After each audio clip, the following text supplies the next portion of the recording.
இந்த வீடியோவ ஸ்கிப் பண்ணாம பாருங்க. எனக்கு தெரிஞ்ச ideas and tips and tricks நான் உங்களுக்கு குடுக்குறேன். எங்கேயாவது உங்களுக்கு வந்து எங்கேயாவது ஏதாவது இடத்துல லாக் ஆகும். அது இந்த வீடியோ மூலம் உங்களுக்கு ஸ்ட்ரைக் ஆகும். இன்கேஸ் இன் ஃபியூச்சர்ல உங்களுக்கு அது வந்து உங்க குழந்தைங்களுக்கா இருந்தாலும் சரி, 10த், 11த் ஸ்டூடண்ட்ஸ் யாரா இருந்தாலும் சரி, அவங்களுக்கு கண்டிப்பா வந்து யூஸ்ஃபுல்லா இருக்கும். ஷேர் பண்ணுங்க. யாருக்காவது ஷேர் பண்ணணும். அதுக்கு முன்னாடி இந்த வீடியோ ஃபுல்லா பாருங்க. அண்ட் இந்த மாதிரி வீடியோவுக்கு என்னோட சேனல மறக்காம சப்ஸ்கிரைப் பண்ணி வச்சுக்கோங்க. ஓகேவா? வாங்க வீடியோக்குள்ள போகலாம். 11த், 10த் 11த், 12த் பப்ளிக் நடக்குது இல்லையா? ஸோ, அந்த ஸ்டூடண்ட்ஸுக்கு என்னால முடிஞ்ச ஒரு சில டிப்ஸ் அண்ட் ட்ரிக்ஸ் தான் குடுக்க போறேன். ஓகேவா? ஃபர்ஸ்ட்டு விஷயம் என்ன அப்டின்னா, நீங்க படிக்கிறீங்க அப்டின்னா, நீங்க படிக்கிறீங்க அப்டின்னா, நீங்க படிக்கிறப்போ உங்க ஸ்கூல்ஸ்ல உங்க miss and sirs school staffs என்ன சொல்லியிருப்பாங்க அப்டின்னா, ஒரு சில கொஸ்டின்ஸ்லாம் ரொம்ப ரொம்ப இம்பார்ட்டன்ட். இது வந்து ரிப்பீட்டடா வந்துட்டே இருக்குது. ரிப்பீட்டடா எக்ஸாம்ஸ் கேட்கிற கொஸ்டின்ஸ் ஒரு இம்பார்ட்டன்ஸ் கொஸ்டின்னு சொல்லுவாங்க. ஸோ, அந்த கொஸ்டின்ஸ ஃபுல்லா ஃபர்ஸ்ட்டு கம்ப்ளீட் பண்ணிடுங்க. படிக்கிறப்போ சொல்றேன். நீங்க நாளைக்கு எக்ஸாம்னா இன்னைக்கு படிச்சுட்டு இருக்கீங்க அப்டின்னா, ஆல்ரெடி படிச்சிருப்பீங்க. ஓகேவா? அத நீங்க வந்து இன்னைக்கு உட்காந்து ரிவைஸ் தான் பண்ண போறீங்க. ஸோ, நீங்க என்ன பண்ணணும்னா, ஃபர்ஸ்ட்டு அந்த கொஸ்டின வந்து ரொம்ப இம்பார்ட்டன்டான இது ரொம்ப ரொம்ப இம்பார்ட்டன்டான கொஸ்டின்ஸ் அப்டின்னு சொல்லியிருக்கிற கொஸ்டின்ஸ ஃபர்ஸ்ட்டு வந்து படிச்சுட்டு, அத ஒரு மார்க்கர் வச்சு ஃபுல்லா டிக் பண்ணி ஓவர் பண்ணிடுங்க. முடிச்சிருங்க. ஓகேவா? அடுத்து 2 மார்க்ஸ். இது 2த்துல இப்ப எப்படி உங்களுக்கு பேட்டர்ன் இருக்குன்னு தெரியல. ஸோ, அதெல்லாம் வந்து கம்ப்ளீட் பண்ணிடுங்க. ஃபர்ஸ்ட் இம்பார்ட்டன்ட் கொஸ்டின்ஸ்லாம் வந்து நீங்க கம்ப்ளீட் பண்ணிடுங்க. Second thing is first 1 mark, 2 mark ஏதோ சம்திங் இருக்கும். அத ஃபர்ஸ்ட் கம்ப்ளீட் பண்ணிட்டீங்கன்னா, அதுல ஈஸியா நீங்க 2 நிமிஷத்துல எழுதி மார்க் ஸ்கோர் பண்ற ஒரு விஷயம். இப்போ 5 மார்க்ஸ், 10 மார்க்ஸ்லாம் நீங்க பாத்து பாத்தியா எழுதுவீங்க. அதுல அவங்க வந்து ஒரு 4 மார்க், 3 மார்க்ல நீங்க நல்லா பிரசன்ட் பண்ணியிருந்தீங்கன்னா, டோட்டல் 5 மார்க் கூட போடுறது இருக்கு. ஆனா 1 மார்க், 2 மார்க்லாம் ஒரு டிக் அடிச்சீங்க அப்டின்னா 1 மார்க். ஒரு 2 லைன் நீங்க கரெக்ட்டா எழுதியிருந்தீங்க அப்டின்னா, அதெல்லாம் நீங்க படிச்சிருப்பீங்க. புக்லயே இருக்கும். உங்க அதிலயே நீங்க வந்து 2 மார்க்ஸ்னா இதுதான் இது இந்த கீவேர்ட் இருந்தாலே உங்களுக்கு கண்டிப்பா மார்க்ஸ் கிடைக்கும். ஸோ, அதனால வந்து 1 மார்க் ஃபர்ஸ்ட் வந்து இம்பார்ட்டன்ட் கொஸ்டின்ஸ் 2வது வந்து 1 மார்க், 2 மார்க்ஸ் இந்த மாரி இருக்கும். அத கம்ப்ளீட் பண்ணிடுங்க. செகண்ட் திங் வந்து என்ன 5 மார்க்ஸ் அண்ட் 10 மார்க்ஸ்.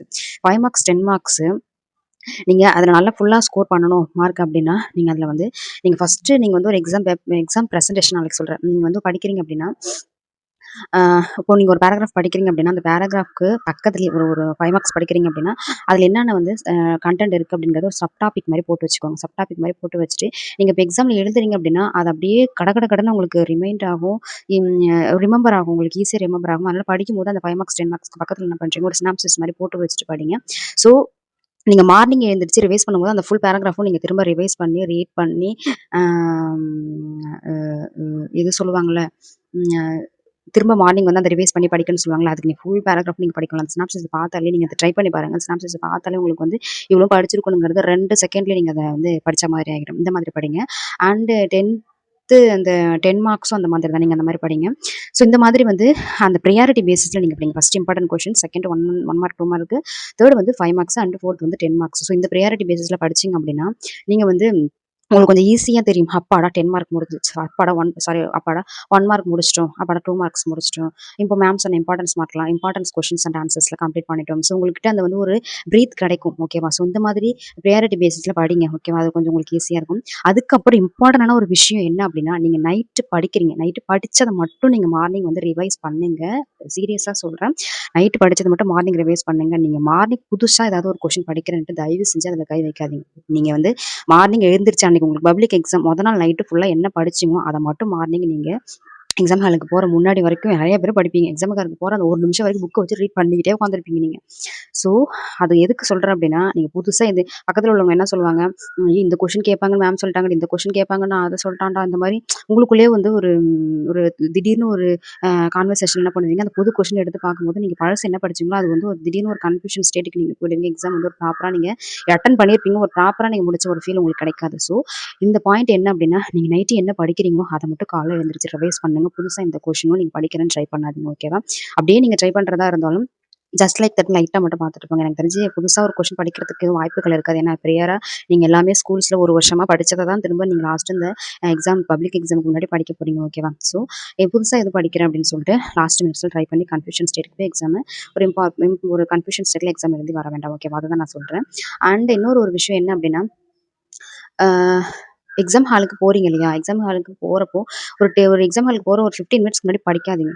15 மினிட்ஸ்க்கு நீங்க அமைதியா வந்து நீங்க என்னாதான் படிச்சிருக்கீங்க, என்னாதான் செஞ்சிருக்கீங்க அப்படிங்கிறத நீங்க டெய்லியுமே நீங்க வந்து அந்த மூளைக்கு வந்து அவ்வளோ ப்ரெஷர் குடுத்து படிச்சுட்டு இருக்கும்போது என்ன ஆகும் அப்படின்னா, அது வந்து ஒரு ஒரு ஒரு ரிலாக்ஸே இல்லாம எக்ஸாம் ஹால்லயும் போயிட்டு நீங்க அந்த 3 மணி நேரம் தான் எக்ஸாம் எழுத போறீங்க. எக்ஸாம் ஹால்லயும் போயிட்டு அவசரம் மூளைய போட்டு கசக்கி எழுதிட்டு இருப்பீங்க. அப்ப அதுக்கு ஒரு 15 மினிட்ஸ் நீங்க டைம் குடுத்தா தானே அந்த 3 மணி நேரத்துக்கு அது ரிலாக்ஸா உங்களுக்கு ஆன்சர் பண்ணும் எல்லாத்துக்கும். அந்த கொஸ்டின் பேப்பர பார்க்குறப்போ. ஸோ, நீங்க அந்த எக்ஸாம் ஹாலுக்கு போறதுக்கு முன்னாடி 15 மினிட்ஸ் நீங்க தயவு செஞ்சு புக்கெல்லாம் மூடி வச்சுட்டு ரிலாக்ஸ் பண்ணிட்டு எக்ஸாம் ஹாலுக்கு பெல் அடிப்பாங்கன்னு நெனைக்கிறேன். அப்போ நீங்க எக்ஸாம் ஹாலுக்குள்ள போகலாம். ஐ திங்க் சோ அப்படிதான் நெனைக்கிறேன். தெரியல. 15 மினிட்ஸ்க்கு முன்னாடி நீங்க எக்ஸாம் ஹால்குள்ள போய் அமைதியா உட்காந்துருங்க. அவங்க இந்த கொஸ்டின் படிக்கிறாங்க, இவங்க இந்த கொஸ்டின் படிக்கிறாங்க. நீங்க அந்த புக்ல மண்டைய விட்டுட்டு பார்த்துட்டு இருக்க வேண்டாம். நீங்க என்ன படிச்சிருக்கீங்களோ, அந்த நைட் என்ன படிச்சீங்க, காலைல ரிவைஸ் பண்ணீங்க எவ்வளோக்கு எவ்வளோ. நீங்க 15 மினிட்ஸ்க்கு முன்னாடி வரைக்கும் நீங்க அந்த ரிவைஸ் பண்ணிக்கிட்டே இருக்கணும் அப்படிங்கிறதுலாம் இல்ல. இந்த 15 மினிட்ஸ் நீங்க கேப் குடுத்துட்டு நீங்க போய் எக்ஸாம் ஹால்ல போயிட்டு ரிலாக்ஸா உட்காருங்க. நீங்க என்ன படிச்சீங்களோ, அது நீங்க படிச்சத விட பல மடங்கு உங்களுக்கு வந்து ஸ்கூல்ஸ்ல உங்க ஸ்டாஃப் எடுத்தது கூட உங்களுக்கு அந்த நேரத்துல ஞாபகம் வரும். ட்ரை பண்ணி பாருங்க. எக்ஸாம் நல்லா எழுதுங்க. என்னால முடிஞ்ச டிப்ஸ் அண்ட் ட்ரிக்ஸ் உங்களுக்கு நான் சொல்லிட்டேன். நான் என் லைஃப்ல அப்ளை பண்ண அந்த விஷயங்கள உங்களுக்கு ஷேர் பண்ணிட்டேன். உங்களுக்கு யூஸ்ஃபுல்லா இருக்கும்னு நம்புறேன். உங்களுக்கு யூஸ் பண்றது இல்லாம உங்க ஃப்ரெண்ட்ஸ் சர்க்கிள்ஸ், உங்க ஃபேமிலி ரிலேட்டிவ்ஸ் யாராவது எக்ஸாம்க்கு ப்ரிப்பேர் பண்ணிட்டு இருக்காங்க. இந்த மாதிரி படிக்கிற பேட்டர்ன் சரியா தெரியல. ஏதோ புக்க பேரட்டமா வந்து இந்த கொஸ்டின் படிச்சோம், அந்த கொஸ்டின் படிச்சோம்னு ஒரு பேட்டர்ன் இல்லாம படிச்சுட்டு இருக்காங்க அப்படின்னா, அவங்களுக்கு இந்த வீடியோ யூஸ்ஃபுல்லா இருக்கும். இந்த மாதிரி ட்ரை பண்ணி பாருங்க. கண்டிப்பா நீங்க நல்ல மார்க் ஸ்கோர் பண்ணுவீங்க. நாளைக்கு நெக்ஸ்ட் வீடியோல நீங்க எக்ஸாமுக்கு எப்படி எக்ஸாம் நீங்க எந்த அளவுக்கு அழகா பிரசன்ட் பண்ணணும் அப்படிங்கிறத நான் உங்களுக்கு சொல்றேன். ஸோ இந்த வீடியோ பிடிச்சிருந்தா லைக் பண்ணுங்க. மறக்காம இந்த மாதிரி வீடியோக்கு சப்ஸ்கிரைப் பண்ணுங்க. உங்கள நீங்க மோட்டிவேட் பண்ணிக்கோங்க. அவ்வளோதான். பாய். Thank you.